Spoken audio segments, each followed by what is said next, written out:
Welcome to episode 29 of the official GeekSpeak Podcast. I am your host, Sean, and joined as always is my co-host, Josh, far apart again, Rudy Rudolph.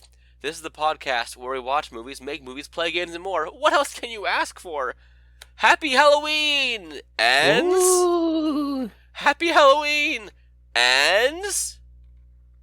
Dun, dun, dun! Because last Halloween I did Happy Halloween Kills, and I'm continuing the trend. Because this episode's all about Halloween Ends, and we got our DCOM. This one is Halloweentown High. I know it's a few years earlier than it's supposed to be. We did the same thing with we did the same thing with Halloweentown 2, bringing it up, and so next year we'll finish the Halloweentown quadrilogy. Yeah. How you doing? I be tired, but I be vibing. And you are far apart again. I am. We're not in person this time. We were for one time last time. So I'm sorry that all these episodes are coming out within like 5 days of each other for the whole month. That's more stuff for you to consume in a shorter amount of time. But it's the whole month worth of podcasts. So the news the past 2 episodes has been outdated. This news will be really, really updated because it goes out in a few days. So, that's fun. But of course, when we're not recording, the news will always be bigger news will just drop. Oh, as always. It always happens. The news will always be bigger news. I can guarantee you, as soon as we finish recording this episode, something big will happen. How you feeling? Besides tired? Happy? Yeah, I've been chill. It's general life happiness? Yeah. That's good. What are you going to be for Halloween, Josh? Work. You should be a costume still. I work. Come in and just look at cat ears, that's it. No, wear clothes still. I meant like costume-wise. I've still got the banana suit for my film. I could just wear that. Yes, please do that. Okay. Oh boy, we watched a Disney Channel original movie this week. If you're not aware of this podcast, welcome to the show. We do this not every episode, many episodes. We're supposed to do every episode, but we do not. We'll go through a different Disney Channel original movie from the beginning of time, the 90s, until now. And we'll see how, quality changes, etc. happen with the biggest media company on Earth. This one is Halloweentown High. Again, we skipped ahead a few years, because we're really in the year 2000 still. Because there's a lot of these DCOMs, so it's going to take a while. Josh. What? Halloweentown High. What was the story of this movie? So this is a trick question, because I think we secretly missed a movie between the second one and this one, because this one takes place a few years, I think, or something, I don't know, after the second movie, and Marnie, Witch Girl, is like, I want to integrate Halloweentown with our world, so the best way to do this is to make kids go to high school, but they can't look like monsters, they have to look like themselves, because normal people don't like that, but we also want people to like the monsters, and even though it's called Halloweentown High, we will never actually see Halloweentown in this movie, and yeah, I didn't like this one. Oh, this is my favorite one so far. This was not my favorite one. I think that, I told you this many times now already, this is just an episode of American Dragon Jake Long. Just dragged out for 2 hours. The ending of this is bad. Oh, the ending is terrible. It's so boring and anticlimactic. It's like, let's just accept everyone for how they are. You know what? You're right! Your message isn't bad, but like, the couldn't have done it in a more interesting way. They're doing the fish out of water story again, but this time reverse. But they don't even focus on the fishes being out of water. The fishes? Am I wrong in my statement? They don't focus on the fishies? No, they don't focus on the fishies. I would say that you're not entirely wrong, but it's also not the point. I feel like it's kind of the point. No, though. It's still about Marnie trying to help with all this stuff. It still should focus on Marnie, and I disagree with this. But there should be still more focus on, the other people. They don't matter, Josh. They're not witches. The whole purpose of this one is for them to integrate into our world. This reminds me a little bit of Korra Book 2 with the spirit world things. I'm trying to merge the worlds and what to do or what not to do with that. And, like, do we keep it separate or not? That did a lot better than this did. But yes, because it's Korra.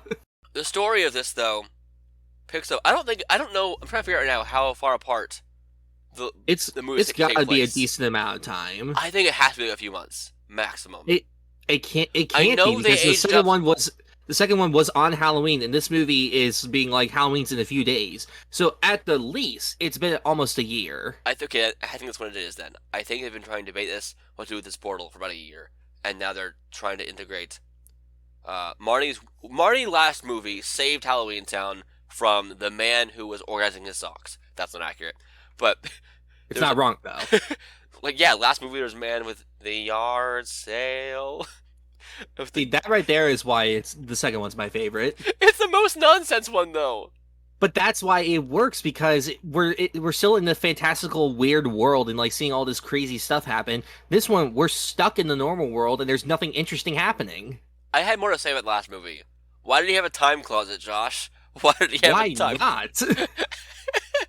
For if you are not aware, we did again Halloweentown 2, Calabar's Revenge, last Halloween, so you can go watch that or listen to that episode a year ago. You can go back in the backlog and listen to that episode. I think it was really fun. I added an audio clip from that movie about a garbage man who was organizing his socks and was trying to find pairs, but there were never any pairs because it was garbage. So sad. Very sad. Yep. I think one of the things that really disappointed me with this is that clearly, with each sequel, their budget keeps going up so they can do better effects and makeup, but they're stuck looking like humans for most of the movie, so we don't get to see the improvements of the makeup and stuff. Okay. The actual plot of this movie, though. So yeah, they're trying to integrate the spirit world, the Halloweentown world, with the real world through a portal, and they're doing a test run of that through putting them in monsters in school, with no training on what American human school is like. Or just what humans do. No. I'm studying the eating habits of humans. They talk while they eat. I'm like, oh, okay. Great joke. Did they ever really explain why they want to try this? Because there's never, as far as I can remember, in the first two movies, it was never a big concern about them being separated from the humans. No, but I think it was just Marty, like, from the last movie when it became opened, and she's the one who's been integrating there, realizing how they're not different, and she probably wants to show the whole world that experience. Okay. Also, it would make her being accepted as a witch better and easier. Yeah. But I have a great quote from this movie that this was within like the first 5 minutes. It perfectly sums up my thoughts on it. Marty goes, "Wait, what's going on? What did I say?" And this was like when she was like in confirmation she could do this, and I was just like, "Thank you, you're summarizing my thoughts because I don't know what's happening." Why was Finn Wittrock in this? Thank you. That was one of my notes. Finn Wittrock has been the number. He's been in a lot of stuff for the past several years, and is a very good actor. And here, he just looks like a mini version of himself. Remember, a year ago, he was rumored to be cast as Nightwing. That was Green Lantern. He was rumored for numerous things. Oh, he was cast as Guy Gardner. Yeah, that's what I thought. But he was rumored for Nightwing for a while too. Right. He has a superhero look to him. But I will say this movie didn't use him that much. I like that he wasn't a dick in the movie. And I'm glad they didn't make him the secret bad guy, they did in the last one. And they did it twice over, didn't they? Yeah. Yeah, because her weird goblin friend in the first one was also working for a bad guy. So she keeps making friends with the wrong guys. Well, no, that sort of happens here also. How is he working for the bad guy here? No, not him, but another one of her friends is secretly working for the bad guy. But to be fair, she doesn't know any of them that well. She's not trying to talk to them at all. Yeah. Also, that was another note of mine. Ryan from High School Musical is in this. Same as Chelsea. Wait, and Chelsea the girl that did all the music stuff. She was the troll. What? Hold on. Yeah. Hold on. You just don't recognize her because she's not wearing glasses. What? No, Josh. It's because I haven't seen High School Musical in over a decade. Well, you need to change that. It's on our list of movies. I'm aware. We'll get to it in a few years. But Ryan, we never see what kind of monster he is. We see what everyone else is. He's the only one that we don't see what he is. I think he's a warlock, because his dad is also magic. Oh, well, that's boring. God damn it. I like that in the real world there's evil that will chase out monsters, these knights. So if you bring the monsters in the real world, it's dangerous for them. But of course the knights actually were an actual myth for these monsters and not a real thing, or they were long past gone because they've not been seen for that 4,000 years. So the mean bad guy of the Halloweentown world who's plotting against this whole school trip. He's also not like introduced to like the last like 10 minutes. He's in the council. Oh, he was on the council? He's the lead of the council. What? Josh, he was in every scene of the council. The man with the 4 arms was the lead of the council. He was still on the council, sorry. Look, either my brain is just dumb. I mean, that's not up for debate there, but like, I feel like that some stuff could have been explained a little bit better. Were you paying attention in the movie? I was! The only time I was on my phone was to take notes. But anyway, the knights, so they're an actual myth, or they were gone for thousands of years, so there's not actually a real knight danger. So the bad guy tasks this principal of school to pretend to be a knight, or maybe he wasn't actual. No, his ancestors were knights. So he gets them to actually pretend to hunt them down and all that stuff. And what I think was really funny about that, actually wearing knight armor around at places, like in a mall. I was confused by that. This is suit up in it. You give this movie a nay? It's to me it was the most boring because we're stuck in the real world. And just, I don't know, again, it could have been me. I didn't think enough was explained well, and it just didn't seem interesting. We've seen this kind of story done a million times in a million different things, and this didn't add anything, and it didn't make it interesting. And I know, it's a DCOM, but like, the first two still had some creativity and something different about them. This one just is the most generic to me. And being called Halloweentown High, I thought she was going to high school in Halloweentown. At least there we could have had a lot of creativity and a lot of different things. But no, it's normal high school. I think this is not a Halloweentown movie. It's mistitled. It has very little to do with the other two movies. But I think it works well as a standalone film for DCOM here. I don't know. There's going to be fun stuff that some kids will like, but like, when you're told you're watching a movie called Halloweentown High and like this is what you get, I feel like that if I was a kid I'd be like, that's kind of boring. I said it's misnamed, Josh. I know, but like it's still the creativity of this one just wasn't there like it was with the other ones. And then of course the ending just being what it is. Oh yeah, describe the ending. There's a carnival and stuff, a fall festival. There's a Halloween party happening at the school, haunted houses and stuff. I will say it was funny for the Halloweentown kids for their haunted house to just be normal and be like, look at what troll, like, you know, a picnic, just like more about like facts and stuff like that rather than trying to scare. I thought that was funny. Trying to rewrite history in a positive way for their people. Yeah, I thought that was fun. But something happens. Magic Man walks through his portal, takes away the magic of Marnie and the grandma, and then reveals everyone. So the stakes in the movie. There are no stakes. No, you just mentioned the stakes. The whole thing is if Marnie fails to get this test running, she accidentally bets the magic of her whole family on this working. So if she fails, her whole family loses their magic. Which is funny because it doesn't really seem the most dire of things. It would be to her grandma. Yeah, but then at the end, they say magic spell and take their magic back. So, like, really, what did they lose? I feel like in the realm of magic, if your magic is taken away from you, you should not have the ability to take it back. I feel like someone has to give it back to you. Also, there shouldn't be a spell that one dude can do to just take your magic away. This is weird because there is some clever jokes in writing in this. There's when they go to the school for the first time and the grandma is meeting the principal. He says, you're all from Canada, right? And the grandma looks down her hand. There's a cartoonishly big note, just says Canada on it. And I died. I thought that was so funny. I really, really loved how that's not how teaching works in the movie. This grandma is a kind of sub-teacher at the school. She just keeps switching departments every, 10 minutes. I'm like, that's not how you can't do that. What are you doing? I mean, if you're a sub, I mean, it makes sense. Right, but she is not. She's technically like an exchange person. Like I said, she should have come in with a subject to teach. Look, it's the early 2000s. I don't know what to tell you. magic is being done more openly now in this movie. Yeah, Marnie just and missed she's Giant Pumpkin. trying to hide it, but also not. At least Finn Wittrock was smart.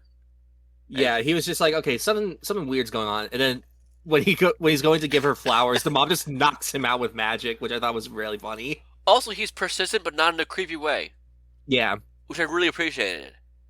Like it's a nice high school romance. Yes, that was nice to see. The brother, I think he's just gay. I think he's gay. they keep making him worse each movie. I feel like he's just racist against Halloweentownians by this point. Halloweentownians? Yes. Halloween. He still looks like a nerd. He still is just the worst. And yet they try to give him like this romance, and then at the end he's just like, I can't, no, you're too ugly for me. But then also she's like, you're too ugly for me. He's just like, so I guess this works, let's be friends? It's weird. I stand by him being gay though. They've tried to give him love interest now numerous times of women, and it's never felt right for him. I mean, we'll find out in the final film, Return to Halloweentown. No, he won't. It's early Disney. You never know, man. Disney's first gay character. Look, they probably have been doing it for way longer than we think they've been doing it. Okay. Final thoughts on this movie, Josh? Anything you want to say? Do you think it's a bop or a flop? Is it a skip or a trip? Wait, what? Is it a skip or a yes, watch it? I'm gonna go with the flop on this one, and I will say that this film canonically makes their mom into Michael Myers, because there's a quote that says the boogeyman has a thing for mom, and if you've seen the Halloween movies, you know that Michael Myers is the boogeyman. So confirmed crossover between Halloweentown and the Halloween series. Unrelated, in the very first movie, the young sister was the one who was magical, and Marnie was the one who was struggling. In the second one, they abandoned that. In this one, they completely abandoned it. The sister's back in this one. She doesn't do a thing. Yeah, the second one and this one, they switched it completely. So the little sister is almost non-existent, and Marty is magical now. Even though the first one went against that so cleverly and did that well. Yeah, so that makes me more curious about the fourth one. Like, if she's gonna be in it at all by this point, because I think she had like 3 lines in this movie. And at that point, she's dead. Oh. So it's news. News? About 2 weeks of news. We last recorded on October 16th, the day before my birthday, so I've aged since then. We've all aged. A whole year in 2 weeks. Crazy. I also haven't got a cold since then. I'm getting over it, so I apologize for any sniffling or anything like that. I'm trying to be better. We're going to start with the news, Josh, with your favorite thing in the world, Avatar, The Way of Water. Oh, joyous day. It officially has a runtime of 3 hours and 10 minutes. From the Hollywood Reporter, that's what they said. I'm not against long movies, but like, I'm against this long movie in particular. I don't like the first movie, and that one was already close to 3 hours. I don't know if I can do it for another 20 plus minutes. You know, you don't have to. You don't have to see it. I'm going to see it. You know I'm going to see it. I'll be seeing it angrily. Josh hate watches everything. Not everything. Some things, though. Nay. Too long? Nay. No, because it's been 5 hours, Cameron. Get on it. Come on. You talk about people being able to binge watch a whole 8-hour show in one sitting. Why is your movie not 8 hours long, huh? Also, we can pause those, Cameron. No. It's because we're lazy. That's why. That has to be it. Hey, Josh. It's your favorite segment of all time, Ezra Talk. Ezra Talk. I love me some Ezra Talk. Oh, for the past many months now. Many months, if not over a year. No, it was like July or May. Sorry, it was around May when we started talking about Ezra Miller. In a non-positive way. Ezra Miller pleads not guilty to felony burglary. Again, this is important, not because it's not just actor drama. It's because they are the star of the Flash film, and it will affect the DCU going forward, and we'll get to that soon too. Ezra Miller pleads not guilty to felony burglary. And Ezra Miller could face up to 26 years in prison and $2,000 in fines if convicted. Good. My God, if they're convicted, that would be insane. They're going to court virtually. So, well, they already did. They went to their court hearing October 17th. Hey, that's my birthday. Virtually at a superior court hearing. Wow, a superior court. And now they pled not guilty, and we'll see where that goes. But there's no way they're going to be able to avoid this in the marketing for The Flash. At this point, they can't. If they're found guilty at the end, Ezra's just going to be like, gotta run. It just runs out of the room. They're saying, gotta blast. Shoot for the stars and buy candy bars. I mean, it could certainly be that way too. Jimmy Neutron, Ezra, get help. Yay? I don't know how to word that one. We have to give a yay or nay on all of these. I'm going to give it a yay because I want justice to be done. Yay? Sure, yay. You know what I mean? I guess. Welcome new audiences to the podcast where we're chaotic and weird and we give everything a yay or nay because usually it's about art and art is subjective. But this is objectively a confusing way to respond. So, yay indeed. Christmas time is not here. Oh, ho ho. Oh, ho ho. We have 2 Christmas newses. When another thing is that's holiday Christmassy later on in my Marvel roundup. But we got a trailer for the A Christmas Story sequel. It's a teaser, and it looks fine. I hate the title, so nay. Yes, because A Christmas Story 2 technically already exists as a straight-to-DVD movie. Wait, it does? This one, yes. Why? Straight-to-DVD, I don't know. We'll never talk about it. But this is the true sequel to A Christmas Story. The original Ralphie actor is back. I don't know who else is back. But this one has to be called A Christmas Story, Christmas. I love that the engineer from Iron Man is Ralphie. I think it's very funny. He helped design Barf. Sort of. Helped design Mysterio version of Barf. The trailer is not super exciting either.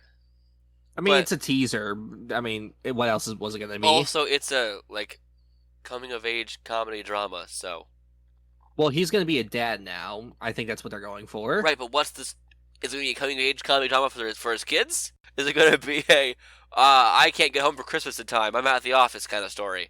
What's it going to be? We'll find out. Next time on Dragon Ball Z. Exactly. November 17th on HBO Max. You can watch it. We also got another trailer.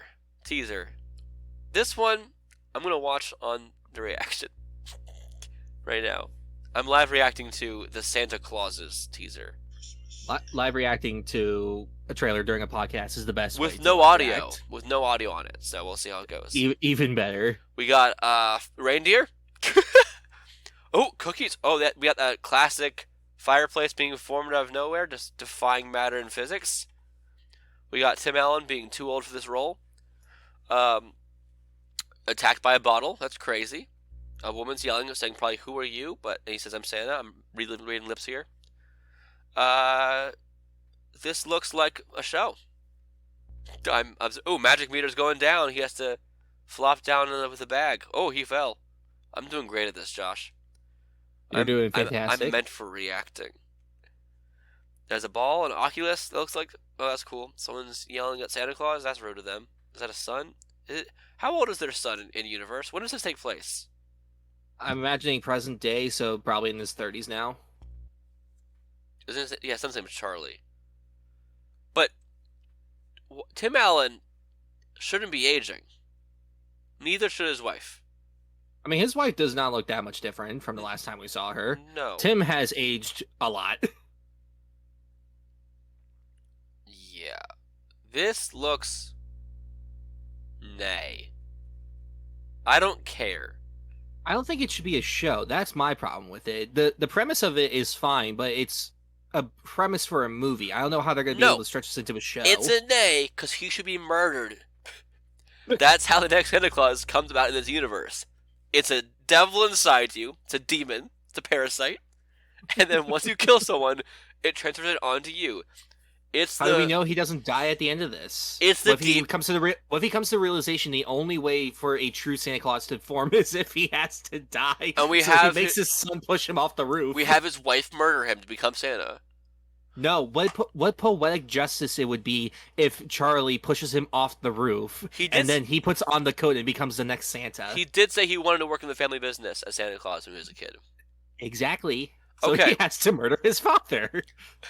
You've not seen Smile yet, but it's just the demon from Smile. It's got to go inside you. It's got to parasite you. You got to become Santa Claus forever. It's not your choice. It changed his personality in the first one. It changed his appearance. It was no longer Scott Calvin. He was Santa Claus. So I don't care. The first three are fun. No, they're all fun. Not some in the best. Legitimately, some not. I'll get a mop. My favorite line in that trilogy. Because the delivery of Martin Short's hilarious. When I went and saw Steve Martin and Martin Short's comedy show, they were talking about, they were like riffing on each other's career, and Steve Martin said something really funny about Martin Short being in Santa Claus 3. I don't remember what the joke was, but my God, it was so funny. Percy Jackson. That's a thing. We're getting a new book, Josh. So then, does it take place after the sequel series? No, before that one. So I guess it's bridging the gap between the two of them. I think so. Maybe because I know in the sequel series, like Percy has like disappeared, and people don't know where he is. And then in the second book, he has like amnesia, this is from my memory. All right. I read the first book. I'm gonna read the next one soon. Yay! I like books. Yeah. Yeah. They're neat. News that you're gonna hate, Josh. Oh, great. That I am indifferent toward. Netflix says it's committed to binge releases. They will not switch to weekly releases.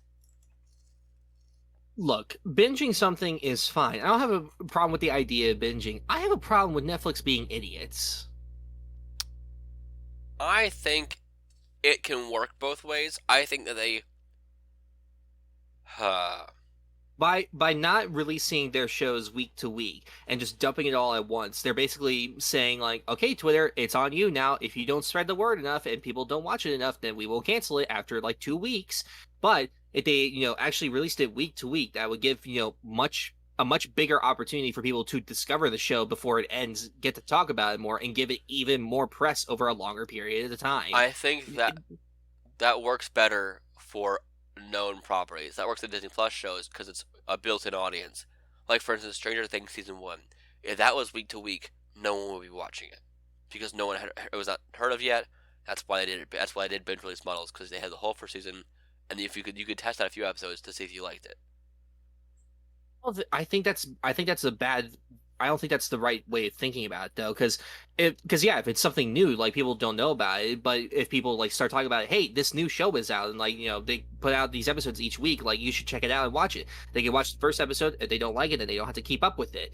But like, you dump it all at once, and like, your chances of people discovering it and liking it are slim. Like, there was that show First Kill that came out during the summer. Like, people watched it, people loved it, but it wasn't enough for Netflix to say, give it the green light. After like 2 weeks, they cancel it. That's true. I retract my statement. This one I don't really care about. I know it depends for me more on the actual show itself, I think, for what I care more about, being binge or not. There's just a lot of really good shows that have come out on Netflix over the past several years that got canceled because of the binge release platform. It wasn't because the show was bad. It was just because of the binge, not enough people watched it immediately. And that's the thing with Netflix is like, shows have to get a certain amount of view time or whatever it is during a certain period of time when it first comes out. And if it doesn't reach that goal, then they cancel it because in their eyes, they're just like, well, not enough people are watching it. It's not like over a long period of time. It's literally like within the first few weeks. Star Wars! So first thing up, let's talk about it. A new movie! So, Charmin Oboy-Chinoy will direct Damon Lindelof's secret Star Wars film. I think Damon Lindelof is a writer, right? So yes, if you want an idea of how good of a writer he is, watch either the first few seasons of Lost or watch HBO's Watchmen, and you'll understand. And the director, she recently directed some episodes of Miss Marvel. I don't know how many episodes, but that was the most recent thing she did. So I'm excited. Give me Sith Jar Jar or no deal. Cool, yay! I like Star Wars movies happening. Me too. I want more of them. I have gone on record on this podcasting before, no more Star Wars for a few years. I'm retracting it for this one movie right now. So, yay! Our statements mean everything until they mean nothing. Oh yeah, don't take what we say in this show too seriously, because we forget what we say, and then we go back on it. I forget what I say on a daily basis. I've told Josh giant plans. He'll forget in a week. Yeah. Yeah. Yay. But more Star Wars news! More? Do you want more? Sure. Do you like Ahsoka? She's a character I'm familiar with. I haven't watched the Clone Wars, though, to become familiar with her, though. Well, she's getting her own show, as you know. Yes. She's going to be a warrior in her show. Ooh. It's going to be very heavy on martial art, like kind of fighting, I think. Like with lightsabers. I think that this is a really smart idea, because like some stuff like Mandalorian being like a Western type show, Boba Fett being a sort of gangster type show, and now to get an actual like samurai type show in a series that was heavily inspired by samurai films, I feel like it's kind of a no-brainer, so I'm very curious to see what they do with this. Yay, I like cool action. Me too. Yaddle. So, okay. Bryce Dallas Howard confirmed she will voice Yaddle in Tales of the Jedi, which is a new show. It's a short anthology series. Yeah. I knew it wasn't a movie. I was looking for the word anthology. My brain stopped working, so I just went with show. Bryce Dallas Howard voiced Yaddle, who is the same species that Yoda and Grogu are. Yay. And this character talks normally, as everyone keeps pointing out. Now, Josh is under the belief that Yoda is just a kooky little guy and makes it up on the spot. Oh, I fully believe this. I will die on this hill. I don't care if there's a Star Wars canon that explains otherwise. I don't care. It's funnier to me this way. It is fully explained in canon why Yoda talks the way he does. It's the way ancient Jedi talked when Yoda was around to hear that speak, and that's how he grew up talking in the dialect of older Jedi. But he's lived past that time, and Jedi stopped talking like that. And so when new Jedi are born, they talk in a more normal way. However, this is still funny, and he's a kooky little guy. Bryce Dallas Howard being Yaddle, cool. I don't know anything about Yaddle. I like her slowly taking over Star Wars. Well, not taking over, but like being like, look at how good I am as a director. I'm going to take over some acting too. We have other Disney Plus related news, Josh. Really? Doctor Who. What? Who. So, Doctor Who, which we just had a giant Doctor Who event has just happened. I thought no, it's happening. It hasn't happened yet. Yeah, it's happening. Yeah, where we had numerous doctors coming back. Also, the new doctor's name is pronounced Chutigatwa. Okay. And I found out how to pronounce it. Wonderful. Yeah, but from now on, Doctor Who will stream exclusively on Disney Plus everywhere, except the UK and Ireland, beginning in late 2023. Nay. So, nay? Nay. Oh. Nay. Get it off of Disney Plus. It feels wrong. No. It's either Disney Plus or HBO Max. HBO Max feels better. I don't know. It's just the energy of the Doctor. I wouldn't trust HBO Max to have anything right now. But I don't want... They've already literally destroyed Doctor Who episodes before in the past. I feel like that we shouldn't let them hold on to it during their current state. Okay, fine. I'm still giving it a nay. It feels weird to me. I can't explain it. Disney just is not right for the Doctor. I've only seen one episode, so my opinion on this doesn't matter. I did. The Doctor was weird, and I liked it. He watched Eccleston's first episode. We met Rose Tyler, and her boyfriend, who is not my favorite character. We have other Disney-related news. A quote from CEO Bob Chapek. He said he does not believe animation is for adults. He said, when adults put their kids to bed at night after watching an animated film, they're probably not going to tune in to another animated movie. They want something for them. I hate the way he said this. Does he not understand that their entire empire is built on their animation, not just because of kids, but also because of adults? Adults are the ones buying the stuff. They're the ones with the money. The children do not have the money. It's even like Disney World. It's adults who are paying for a lot of this stuff. Like, okay, even more than that, animation is not a genre. Animation is not a genre. I'll keep saying it. Is an art form. It's a medium. It's like saying books are not for adults. It's like, no. And animation is not inherently children's things. BoJack Horseman is not for kids. There are countless shows and movies that are animated that are made for adults.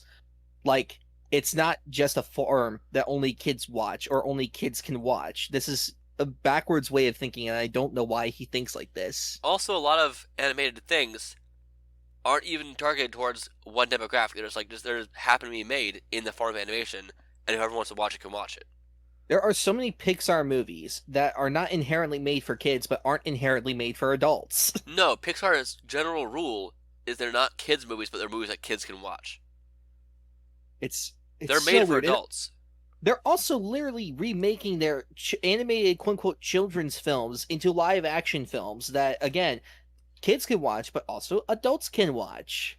If it was only for kids, I don't think he would do this. So his way of thinking is stupid. It's dumb. I don't like this. Big nay. Big nay. Big nay. He's also just made a bunch of stupid decisions since he became CEO, but so nay overall. Just like, you really want to tell me that Spirited Away is not for adults to enjoy? Or like Kubo and the Two Strings? Or even WALL-E is for adults to enjoy. No, animation only for kids, so that means that Sausage Party, that means that kids can watch that. Other news, Josh! News! Nikyatu Jusu, who I actually had as a college professor twice now. She's incredible. She directed a film which won the Grand Jury Award at Sundance, Nanny. She is now, which is huge, she is now directing a Night of the Living Dead sequel, which is a little bit confusing because we already have sequels. I think it'll probably be the same kind of thing as like the Halloween sequels. Another true sequel!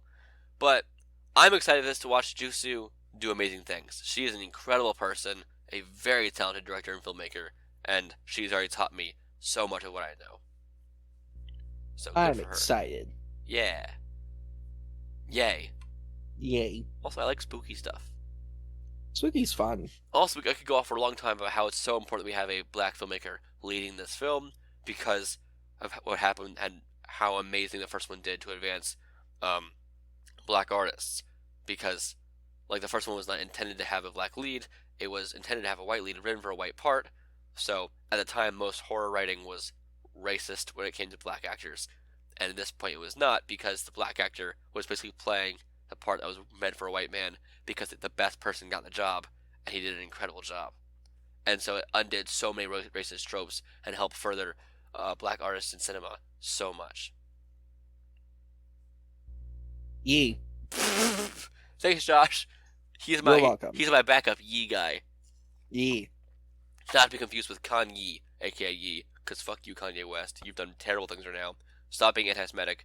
Don't do that. DC Roundup time, Josh. Black Adam happened. Do we want to give our opinions on it? No. We don't have time for it. It's fine. If you think this is the movie to save the DCEU, I'm sorry, but the DCEU was doing fine before this. Yeah, the DCEU was already. People say back on track for every movie that does well, and the past like 5 or 6 movies have all done well. So like, what do you mean? It's been on track for a long time now. But it's only back on track now because of that end credit scene, which means that that film is totally going to happen within the next like 2 years. We swear, guys, it's totally going to happen. We'll get to that. First part of the DC Roundup with that is DC's Black Adam opens to $67 million at the box office, the highest ever solo opening for Dwayne Johnson for anything. So far, Black Adam has made $166 million worldwide. Walter Hamada has left being the head of DC Films, and we'll get to why in a second. I mean, plan-wise, we'll get to why, or what happened after that fact. Walter Hamada left as the head of DC Films, which is great news. I'm so happy about that. With that, we also got the formation of DC Studios, like Marvel Studios is under Disney, DC Studios now is under WB, and we'll see how that goes. I say it very tentatively. But DC Studios is the head of now DC animation, films, and TV. They are overseeing all of this under one kind of umbrella studio now. Which is probably a good thing, right? Like, that part alone, in theory, is good. In theory, yes, but they still have so many things that aren't part of one universe that are all doing its own thing still. I love that we constantly have so many things of just like how badly like DC's been run, and Marvel is just like, they're doing good? Yeah, they're doing good. Cool. DC Studios is formed, and with that they have two new co-CEOs of Peter Safran and James Gunn. Peter Safran is a producer who has worked on things like Aquaman and a lot of horror films, as well as he's worked on the Suicide Squad as producer as well. James Gunn, as you all know, is director. He's mostly known now as director of the Suicide Squad, Guardians 1 and 2, Guardians Holiday Special, as well as the new Peacemaker show that happened. And so he'll do the creative side, and Peter will do the business side of the company as two CEOs. I think that's a good way of dividing it. And they are two halves of Kevin Feige. Josh, you go first on your yay or nay. I give this a yay. James Gunn is one of the few writing directors of comic book movies that genuinely cares about the characters and the worlds that he's made them in, and he puts in the effort to like do the research and do the time to figure out like the history and all this other stuff of comic book characters, but also figure out how to take his own spin on it. So I think that producing like other people's works, he's going to want to find the people that genuinely care about these characters and want to help, and he'll want to build up this world to make it seem whole and make it seem like it's working. And then Peter, as the business side, I'm looking at all the films he's produced. They've all generally have been pretty good, or at least done like pretty decent at the box office. So he's got a good mind and head about him about how to go about this kind of stuff. Okay. So that's my take. I think that this is I think it's smart to divide it between two people. I agree with that part. I'm not convinced on the two we have, mostly because of one of them. I have not been shy about saying that I'm not a big fan of James Gunn's style, usually. But he will put his best foot forward and try his absolute damn best to make this a good and fun universe of films to watch. I believe that fully. And I do believe that he'll be probably directing fewer films during this time of the DCU now. It's no longer DCEU, it's DCU, which I don't like either, because DC Universe does not imply DC Film Universe. I mean, it's better than the spunk. Okay, I don't love his style. I love Guardians 1. Guardians 2 is to me. The Suicide Squad I thought was good, but I hated the style of a lot of it. That's just how I am. I do like Scooby-Doo 1 and 2. And he wrote those. Okay. After Guardians 3, there's nothing that he's scheduled for as director. Right, I think he'll be putting a lot of time into this, which is great. And I think it's good news overall. Yeah, that's good. Also, yay. It's good we have him on board. I give a yay. Henry Cavill is back as Superman, and the most joyful he's ever been. Which is the natural progression of the arc we've seen in the movies. I will say that he is meant to be happy at this point. Yeah, like, but I've seen people on Twitter be like, this is a betrayal of the character. I'm just like, then you don't actually care about the character. And then you didn't watch also either version of Justice League where he's happy. Like, yes, he starts out, like, mad, but that's just because he doesn't know what's happening. And then he's just like, oh, wait a second, I like being alive. That part I'm okay with. I think that this is messy. It's all messy. We have 3 or 4 now disconnected universes of movies and shows and stuff. Or more than that. None of it makes coherent sense. And I think that doing this as a DCEU, pretty much phase 1 going forward right now, doesn't make sense if you're building on what we already have. Well, okay, Dwayne Johnson is the one that said this is phase 1. No one else has said this. That's the thing that worries me about it with the new heads, is that they're going to be constantly clashing with Dwayne over this kind of stuff. because they're going to want to try to build up this universe from what already is there. And Dwayne's like, no. Like this is centered around me. This is about what I want to do, and that's going to cause problems. I also don't like that Henry Cavill's back for the other reason of in Superman universe, in the Justice League universe, the Justice League as a team has been around now for 5 years in the universe. And we have no idea what any of them are doing, what's happened to any of them. We have lost so much time with the Superman these past 5 years, not knowing a single thing that's happened. Unless they should pick up what happened last. Also, we missed 3 years also from Man of Steel to BVS. There's just so much missing chunks of time. What's Batman been up to for 5 years? Or Superman, or the Joker, or, Cyborg, any of them. Yeah, that's what Marvel has done well. While DC has been very quick to just be like, here's like all this insane stuff that's all happening in this world. It already all exists. We're not going to, build up to it, like, ease you into it. It's just like, here it is, accept it, which I'm fine with. But on the flip side of that, we don't have a coherent sense of time in the slightest. No. We don't know what's been happening in this world. None of that. I would rather have that than have all this insane stuff already happening. It really irks me because we've had the Superman now for 10 years. We've seen him 3 times. Yeah. And we've seen his silhouette 2 other times in Shazam and in Peacemaker. But also again in Black Adam. Spoilers, I guess, but it's now fully announced everywhere. But like even with Black Adam, we don't know exactly when it takes place. No. Because also this show ignores the canon of Shazam, it ignores Black Adam's backstory set up in that. It ignores what happens in Peacemaker, or it could just say that Peacemaker takes place after that. Maybe this takes place in like 2015. We have no idea. Because this universe does not establish when anything is post Justice League. Also, the picture that Henry Cavill posted is the Man of Steel suit. Which I know in universe is supposed to be the exact same suit in BVS. It's just made slight tweaks. But I mean, like, it's a throwback to, so, like, is this, like, 2014 then? Like, we don't know when any of this stuff takes place. Missing chunks of time of these characters. It's not interesting anymore.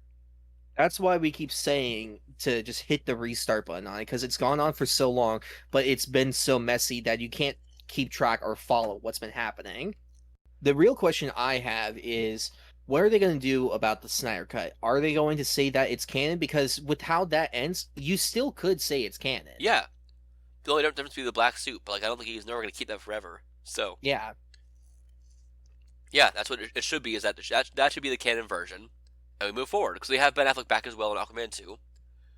Everyone is coming back besides Ezra, which we'll see, and I guess Ray Fisher. But again, maybe that could change now. Yeah. That should change now. We should have Ray Fisher back as Cyborg going forward. I hope that's something that James Gunn and Peter are working on. The Henry Cavill thing. It's a nay for me, solely because he's been playing Superman now, technically for 10 years, but also has had really 3 roles. And we're missing 5 years after that point, where the Justice League has been an active team doing things, and they keep being referenced in other projects. But we never see anything. Right, and like the JSA exists, which is a precursor to the Justice League, and now like they're an active team. Yeah, even like the JSA in Black Adam, we don't get any info about how long they've been here for, what exactly has the team been like before. We just know that Hawkman and Fate have worked together before. That's all we get. We should have a fresh start now. I stand by the Batman should be our Iron Man 1. I know you disagree with me, Josh, but I think that should be a fresh start, the Batman going forward. It's not going to happen anymore. It's been very much confirmed it's not going to happen. Yeah. We do have 2 other small news about this before we move past our Marvel Roundup. HBO Max's Green Lantern show is being redeveloped. The series will now focus on Jon Stewart. It was originally set to focus on various Lanterns, including Alan Scott and Guy Gardner. They are no longer the focus. So, sorry if it went rock from Halloweentown 3. Guess not for you. That's from the Hollywood Reporter. Probably with them reworking this could be actually trying to connect it to the DC universe now, and with that we could get Wayne T. Carr as Jon Stewart in it. It absolutely could. I think this should be a way to introduce Lantern Corps, because that'd be a good way to help springboard that whole whole intergalactic stuff in a little bit sooner and easier. Yeah, because like we've already gotten space stuff, but again, it's been iffy to say the least. We got Zod, Josh, and a giant star. What do you mean? Look, introducing Zod, fine. I got no problems with it. Then you jump to Suicide Squad, and there's a giant star demon just like possessing things. I'm like, okay, we need a bit of a bridge here. The last piece of DC news is that the Batman 2 will not release in theaters until 2025 at the earliest. That's from Variety. I mean, that makes sense. They're still writing the film currently. Right, and 2023 is in like 2 months, so that tracks. Yeah. Yeah.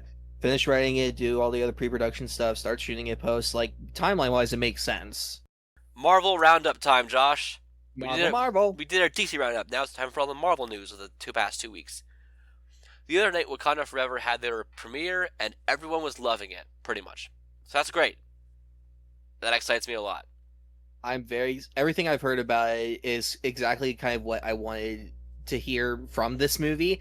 And something that I also saw recently that someone pointed out was just like, if a Marvel trailer ends like, on a more serious note instead of on like a joke, then the film overall is going to be more serious. You noticed it with the Quantumania trailer. Both Wakanda Forever trailers like had no jokes from what I can remember. And from what I've heard about Wakanda Forever, it's a very serious film. So that has me very excited. Indeed. This looks so good, and I'm so excited for it. Everything I've heard is that it honors Chadwick very well as it promotes the Wakanda legacy very well as well. Very well as well? Yep. Yay. Yay. We also got the trailer for Guardians of the Galaxy Holiday Special, where they capture Kevin Bacon. I'm very excited for this. Just a fun Christmas special with Drax and Mantis trying to kidnap Kevin Bacon to make Star-Lord happy. That's the thing. You just said Christmas special. That's what it is. It's not a holiday special. It's only Christmas. They're not focusing on Hanukkah or Kwanzaa or anything else happening. I've seen some Jewish creators be upset by this, actually, because oh, you said holiday. I thought it was going to be about all the holiday time. Nope, just Christmas. So it should have been named that instead in the first place, but overall, it looks really fun still. Is Groot practical in this one? I don't know. I don't like his look. Practical. I don't like the look. I don't like it at all. He still looks like a baby, but a big baby. He does. He's almost an adult. I think in Guardians 3 he'll be like a fully grown adult. No, I know, but I'm saying he should look like like the first one, in the movie number 1. At least he looked like, half menacing, half cute. They've been trying to make him look cute ever since then. But I want comic Groot who looks spiky and scary and weird. That's what I want. Give him those weird little red circles in him too. You know what I mean? They look fun. Yeah. Yeah, give him. I want Spiky Groot. So nay, because of this trailer, we don't have Spiky Groot. I give yay for practical Groot. Is it practical though? We don't know. He looks really practical. He's so on time. He budgets well. He's very practical. Ant-Man and the Wasp, Quantumania. We got a poster. First off, looks really cool. Yes. I am upset we didn't get. I wanted a sequel poster to the first 2 posters. It's sort of that. No, hold on. In Ant-Man 1, it's just a white canvas with just a tiny dot. It says Ant-Man. Yeah. And number 2, we have Ant-Man the Wasp, 2 dots. Add a third dot of Kang in the microverse, in the quantum realm. Well, I mean, you wouldn't really be able to tell it that well. It would make more sense if it was like Cassie. Either way, add a third dot. There's a third ant. We got stature now. Look, we still got the ant size trailer, so everything is fine. That was very funny. Great poster, though. It's really cool. And on the Ant-Man 3 trailer, Josh. Oh, yay on the poster? Yeah. Yay. The trailer, though. People keep comparing this to Spy Kids 3D. I guess coloring of the costumes, but what do you want them to do? Actually go to the quantum realm? I get it, CGI. It's going to have a CGI canvas. Film in the quantum realm? Yeah. They're making up a made-up world. It's going to look a little weird. It's going to look a little off. So sorry. And again, if you freeze an image from something and you take the time to look at it, it's not going to look real if it's not in motion. The whole point of composition of a movie is that it's not composition of an image. It's composition of the motion. I feel like people keep needing this explained to them every time a Marvel trailer comes out or when a movie releases and they don't seem to understand it, and it annoys me. It makes me very happy to see the quantum realm is a weird looking world. Not just in the design of it, but also all the creatures and people and stuff like that are varied and different. I'm very happy with that. It looks fun. There's a weird guy with like a weird lamp head. That's pretty fun. We have adult Cassie who's been recast for, again, kind of no reason. But other than that, it looks really fun, and I am enjoying this. I hate the new costumes. It's just over-designed. I'm fine with it because I can actually see color in them now.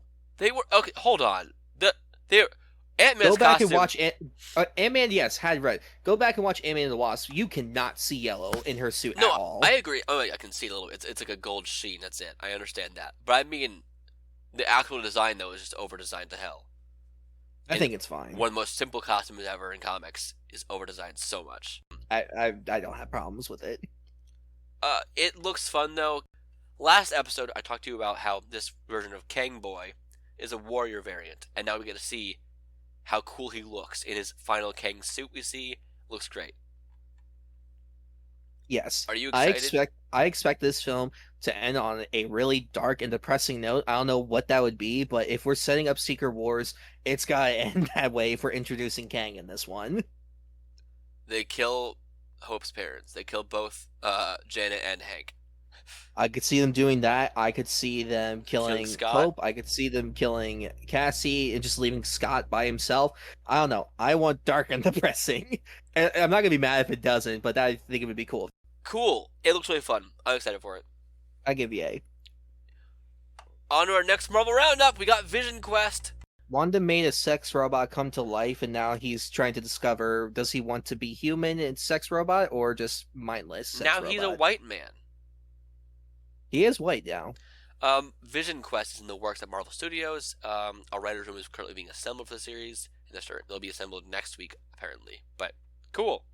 It's him trying to regain, essentially, his soul, trying to regain his memories and his life, and understand who he is. Perfect. Cool, I love that. And also, we might get more Elizabeth Olsen, so that's fun. I'm fine with this. Yay. So, William Jackson Harper is confirmed to be in a secret role in Ant-Man and the Wasp: Quantumania. He has been my number one fan cast for Reed Richards for like 6 years now. Please let him be Reed Richards and have Ryan Perea from fucking Nope be Johnny Storm. No. Here's what we do. He's Reed Richards. Kristen Bell is Sue Storm. Manny Jacinto is Johnny Storm, and Ted Danson is the Thing. Josh, Ted Danson's not Jewish. How dare you? I'm saying this is the perfect way to get all the Good Place cast I together. understand what you're saying. But no, honestly, William Jackson Harper would be a fantastic Reed Richards, and he would fit into this so much. Because if you don't know, Kang and Reed are also related, like descendants of each other. Like they're not close related. Wait, really? Yeah. Oh, that's neat. Also, it could be explained why Fantastic Four's been gone. We could have them stuck in the quantum realm for a long time. They could have been trapped. We could have had Reed go in there to discover something. There's a lot of explanations that could have happened. It could have been like, hey, we can't defeat Kang. We need to find his closest living relative. A lot of different variety of how you could do that. But please let him be Reed Richards. If they're keeping it secret and they're not saying who he is, it's gotta be a big role. It's not going to be a secret cameo like John Krasinski was in Multiverse of Madness, because that one was, just a rumor. There was no confirmation. But this is a confirmation, which means that it's not just going to be a throwaway kind of thing. And our last news... Oh, so yay on this. Him being in anything is really fun to me. He's fantastic. Yes, yay. Also, if you do not think he can play a superhero, watch The Good Place. He is jacked. The man is ripped. Ending the news of the Marvel stuff on a spookier note, Josh. Ooh. Venom 3. I told you yesterday that the director is changing and it's not going to be Andy Serkis this time. It's going to be Kelly Marcel. She is set to direct Venom 3. Are you familiar with her at all, Josh? She wrote the first two Venom movies. Yes, she did. She also worked on 50 Shades of Grey and Saving Mr. Banks. You know what? Fine. Give me what you got. I'm so curious. I started rewatching Let There Be Carnage last night. My God, what an amazing film. It is so much fun, purposefully. I love it. It's great. So, keep the insanity going for the third one. I think it's fine, but I had fun with you all watching it. That's all our news. Crazy. Moving on to Halloween Ends after this quick break. So, everyone, we are back to talk about the movie that is Halloween Ends. So, Ooh, spooky. Josh loved it, right? Genuinely, I think it's great. I rewatched it maybe a week or so ago, something like that, and it really held up. I will say, the marketing for this movie did mislead many people. So if you were in this movie expecting some like 2 hour long showdown between Laurie and Michael, this is not a spoiler at all because it's in the first minute you'll figure this out. That's not this movie. It's also kind of on you for expecting a whole like slasher film to be just the two of them fighting, because like that's never been the case in any of these. I do not know my thoughts on this movie. Still, I don't think it's bad. I don't know if it's good. I am somewhere in the middle right now. On the hour, I'll change my mind if it's amazing or terrible or somewhere in between. Well, So, here's for any of you Halloween fans that are mad at this and say it betrays the original.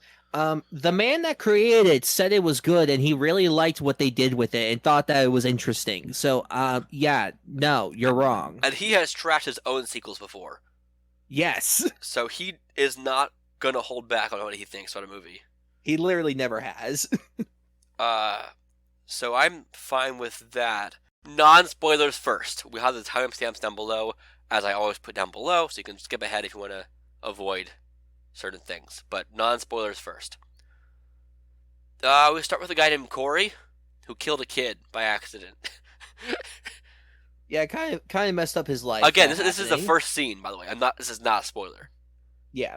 If you want to go in completely blind, then maybe skip past this entire thing and go to the end of the episode and come back later. But yeah, Corey killed a kid. Whoops. Ooh, because this kid played a very bad prank on this boy. That does not make it sound better. Josh, explain. Corey from Corey in the House. Nope. Not Corey from Corey in the House. Nope. He accidentally kills a kid a year after the whole Michael Myers killings. Flash forward then to present day. Laurie seems to be living her life well. Things seem to be going well. Same with her granddaughter, but then Michael Myers is still out there somewhere, but people have kind of given up on it, looking for him. But with all the bad stuff still happening in the town, people are just like, we need like some kind of scapegoat or something like that, because they, want Michael Myers dead, but no one knows where he is. Enter Corey. He's just not doing great since the whole, kid killing thing. Things start to keep going awry for him and everything. They start going up, then they start going down quickly. Michael Myers starts to appear his face again, and people start dying for things, and then, big showdown happens. Spooky time. Indeed. We had fun watching this. I will say that no matter what. I watched this on the 16th, the day we recorded our last podcast, actually.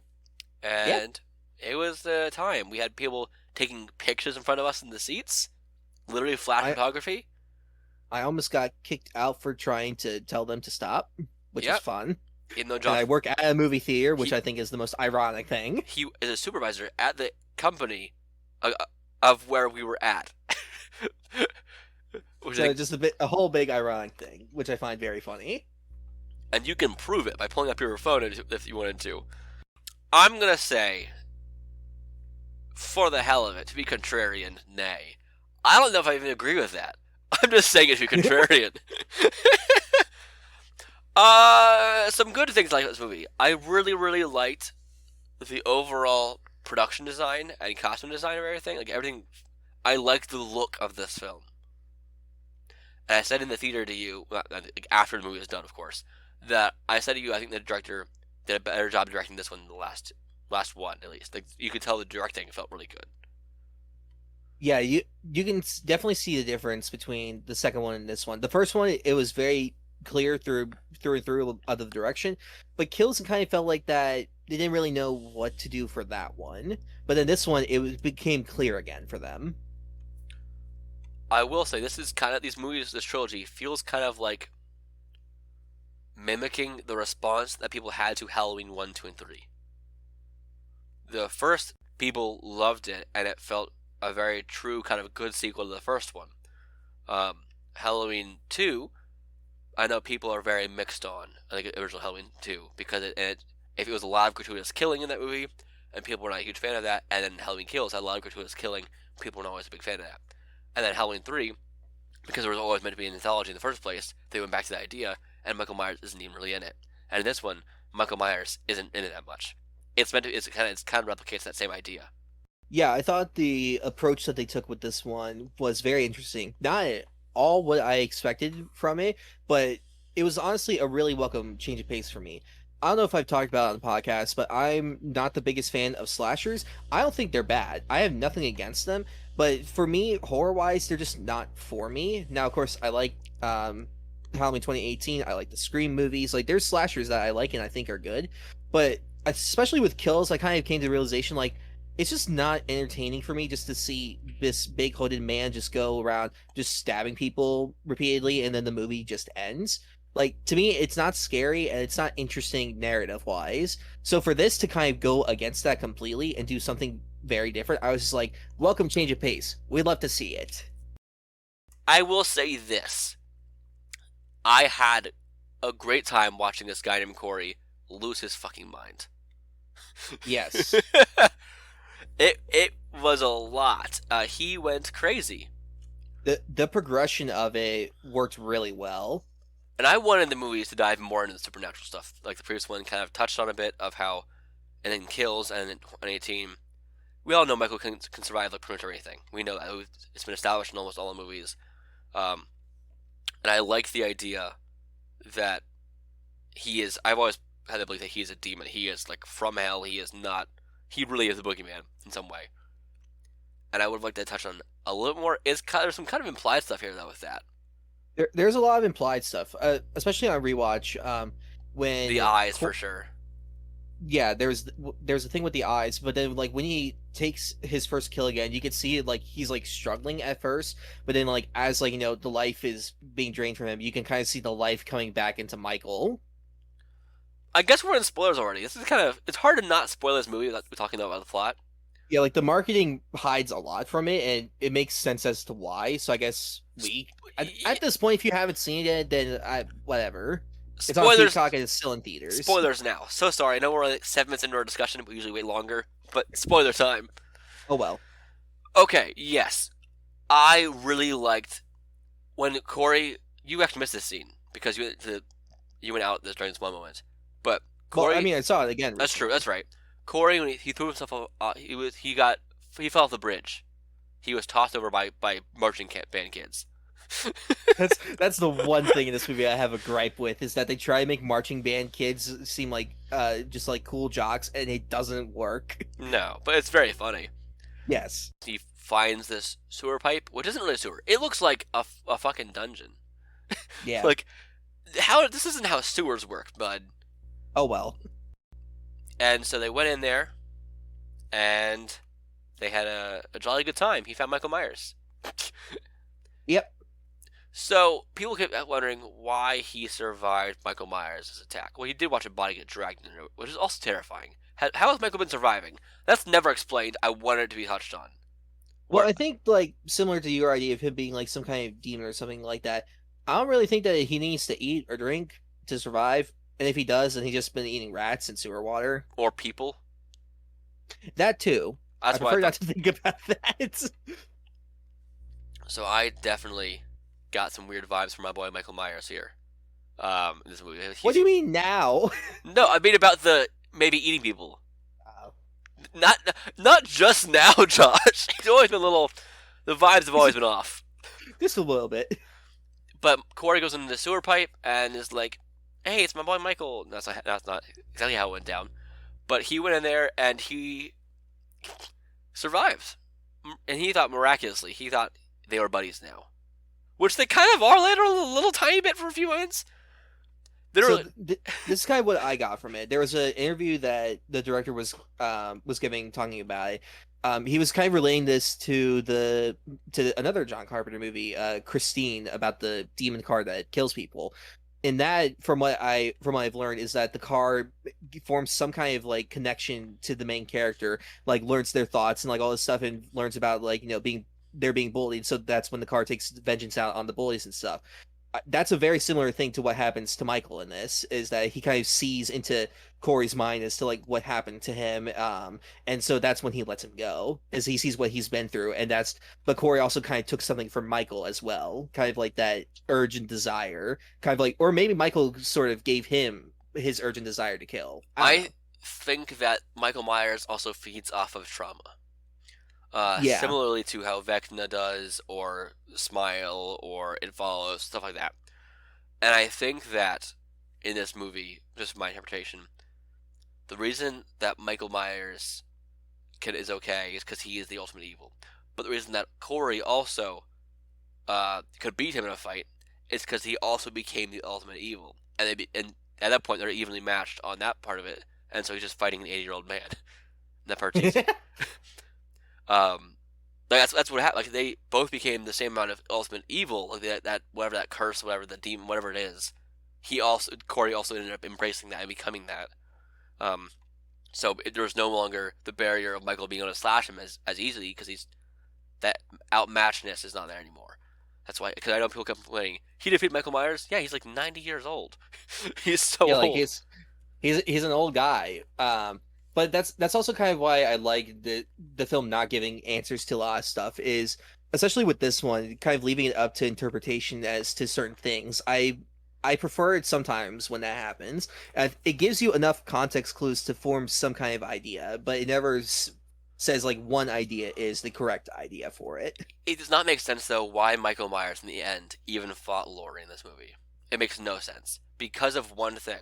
Michael Myers only ever wanted to go home. That's literally it. He slashed people on the way home. In the first ones, all he wanted to do was to go home. In 18, all he wanted to do was to go home. And then fake Loomis, whatever, started, like, he's the one who brought him to Laurie. Like, he tried to, because he thought it was what they were about. Yeah, the movies have been, these movies have been like, this literally is not at all what has been the vibe between the two of them. Laurie believes that's what, because she has PTSD. Yeah, Michael is just there. He's just killing. He just wants to go home. And in this movie, that's why I'm confused on why he did go to Laurie's house. Because that doesn't make sense. Well, he went to Laurie's house because that's where he was following Corey, because Corey stole the mask from him, and Michael does not like it when his mask is taken. That's from true. him. That's true. Never mind. And so the two of them fighting, it was there. Like, Laurie was the one that kind of initiated the attack. Yeah. That was also, her fake suicide scene was so well done. Very well done. I loved that. Everything Jamie Lee Curtis did in this one was fantastic. In the whole series. I did not buy Allison, is her name? Is that character's name, Allison? Yeah. Yeah. I did not buy her and Corey relationship for even a second. It never made sense. He said to her, I killed people. Next, cut to them making out montage, dancing around. It's like, what? Hold on. Back up. I think that she thought that he was still talking about the kid. I think that's why. Also, you still don't believe your grandma about stuff? You still? I feel like at this point you should. Like, she was right in 2018 and 2019. Like, she was right about everything that happened. And why do you? Okay, that was a weird vibe to me. There's a lot of like conflicting like family and relationship stuff that didn't need to be there. It didn't really make sense. I think that Corey's mom was a weird thing that happened. Why don't you kiss him on the lips? Well, I think that was just another thing to build on top of his insanity, was that, because with that, it's kind of been implied that like he's been dealing with this for his whole life. Right. I agree. It was just some weird vibes going on. This movie, I don't know, man. I literally in my head, I'm praising it and tearing it down at the same time. And I don't know how. Tell me what your favorite part of this movie is, so I can maybe get behind that. That's a great question. Because Josh and I were more on board to go on Halloween Kills. Of it being, it's fun, but not in the right way. Right. Obviously the final scene, I thought that was done really well. I'm trying to think of one specific. I just really liked seeing Corey's downfall. I thought that was the most interesting part to me. And when like that was happening, I was just like, oh, this is really interesting. Not at all what I expected. And just kind of, it's not like a team up with Michael Myers. It's just kind of like he's there and like he helps him kill like one person. seeing that, but then Corey being like, I want to understand, I want to know why, I want to know how, and kind of learning from Michael in that sense, and he's discovering himself more, but not at all in the way that he should be. Yeah. Evil dies tonight. And I will say, Evil did die tonight. It is an ending. It is an ending for at least this series until they reboot it again. Give it like 5 years. But whether you like it or not, it is a definitive ending. And I'm glad it has a definitive ending while Jamie Lee Curtis is still around as well.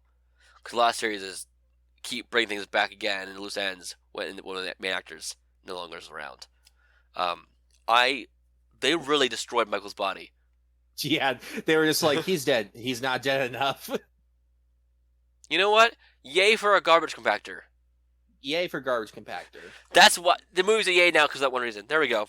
I changed my mind. Perfect. I am yay. I'm so flip-floppy today, but it's fine. Okay. I can get behind what you said. I really, really, really think this town is stupid. Well, that was another thing I noticed on the rewatch, was the idea of, because Michael isn't around, but he still is, and like all this bad stuff is still happening there. They kind of want a reason to find as a person to pinpoint this all on. They don't want it to be like one that's a multitude of different things, because we started to see that in Kills, them going again, being like that mental patient, that's Michael Myers, we need to get him.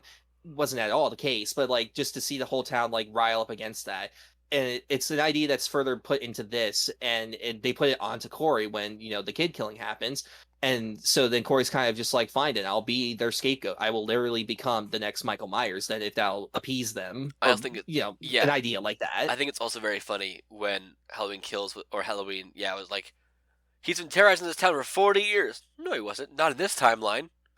No, he was not. He was locked away for 40 years. And now he's been around for 5 years, and some hijinks are happening because he's taking people into his little sewer grate. You know what would have been more fun? Him in the sewers hanging with the turtles. to see the turtles try to just like hang out with Michael Myers. They try to offer him pizza, and he just keeps staring at them. I think I could beat Michael Myers. You want to know why, Josh? Why? I just walk slightly faster. Not a bad method. He can only teleport if he's not in view. As we've seen. He will teleport if we can't see him. Right. Because the way his body moves, or he just really runs really fast, runs around when he's not in view. If he's in view, he shuffles. He moves so weirdly. Well, again, he's an old man. He's missing some fingers. He's been hit on the head a lot with a lot of different sticks. I thought they were actually going to put Laurie's hand in the garbage disposal. I thought it was going to happen. But then she couldn't have killed him as effectively. It would have been grosser. Yeah. This movie also, for a lot of time, spared a lot of gore. There are killings in it, but like they're not as gory as they once have been. Like Halloween, there is one killing that's pretty gory. Yes, but Halloween Kills showed a really. It kind of went overboard in a lot of areas, but I think that was also kind of the point. Right, like I said earlier, these mirrored the Halloween 1, 2, and 3. Yeah. I think, if anything, we have learned that writer Danny McBride has a very big appreciation for the first 3 Halloween films.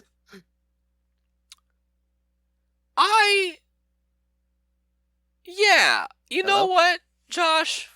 You know what? I think Laurie needs to move. Yeah, if Allison moves away at the end of this, I feel like that she should go with Frank somewhere. Just go take a vacation with Frank. Become happy.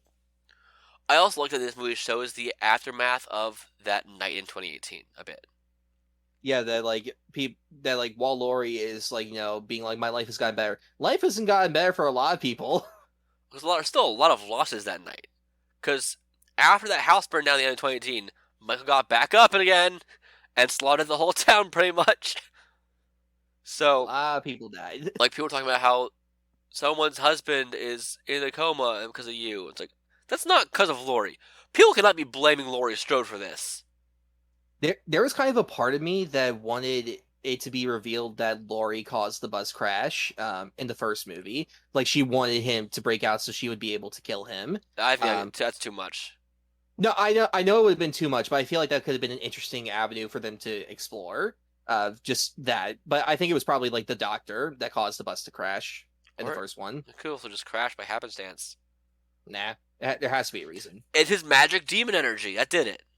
Oh, it's good. I want to watch Halloween 2018 and then Kills and then this in a sitting. Actually, that sounds like bad for my brain, but I think this movie is a good movie to watch around Halloween, though. Yes, It's got good Halloween vibes. The first one lacking on the Halloween vibes. The fact that in the first dead kid in the beginning that Corey accidentally he manslaughtered, I can't believe the parents weren't there. I can't believe he had a babysit the 1 year after. That's dumb. That's very dumb. This town is stupid. Okay, but let's be real here. As we've seen with humanity for the past few years, we are idiots when it comes to just basic safety. I'm surprised Laurie didn't move, like how Neve Campbell moved in Scream series. I mean, it could just still be like an urge or a desire, like to finish him off, and she's just kind of waiting. Like she may not say, but it could be deep down inside of her. Yeah. Any major thoughts, Josh? I really like this. I know a lot of people didn't. I like it for the reasons that they don't like it. To say that this is a bad movie, I think is wrong because I don't think it is. You could say like it's a bad Halloween movie by like your standards, or a bad Halloween or like a bad slasher movie by your standards. That's one thing, but to say it's just a bad movie in general, I feel like does a disservice to the good acting, writing, and directing in it.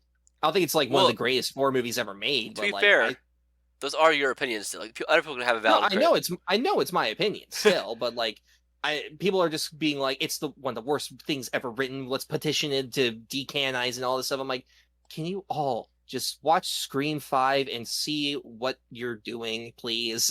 I think if you absolutely, absolutely love the first Halloween movie, this is not the movie for you. No, you will hate this movie. But if you're someone like me and don't like the original Halloween movie, then you will probably like this one. Or maybe you just don't like the Halloween movies. I don't know. He knows how to drive, but like, what books is he reading to learn how to drive? Also, how does he know how to read? He was put in jail when he was like 5. Yeah, he's had a weird life. Maybe that's just the problem. He just doesn't know how to talk to people, and he only knows. He's stabbing. just horny and wants to kill. Oh. I don't know why he was put in prison in the first place. Yeah, he killed his sister. That's bad. But like, why was he put in prison? I don't know. No. I mean, like, he should have been treated better. Like he's a child. Maybe it's all a commentary on the prison system. Maybe it could be. No, he's still a demon, I think. So I don't know. Maybe just need a crossover with The Exorcist. Maybe that's. I like the looking in the eyes thing in this movie a lot.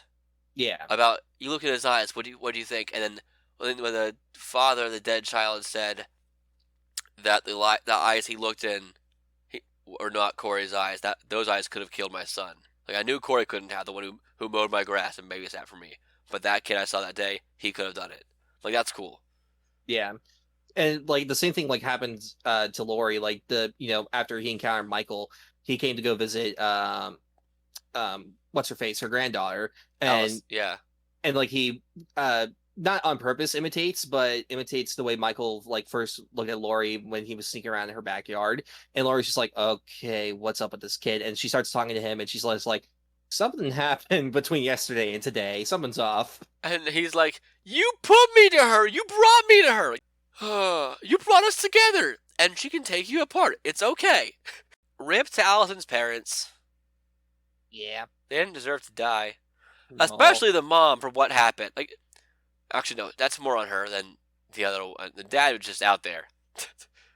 Yeah, dad was just there, Michael killed, but the mom was just like, we took your mask, we beat you.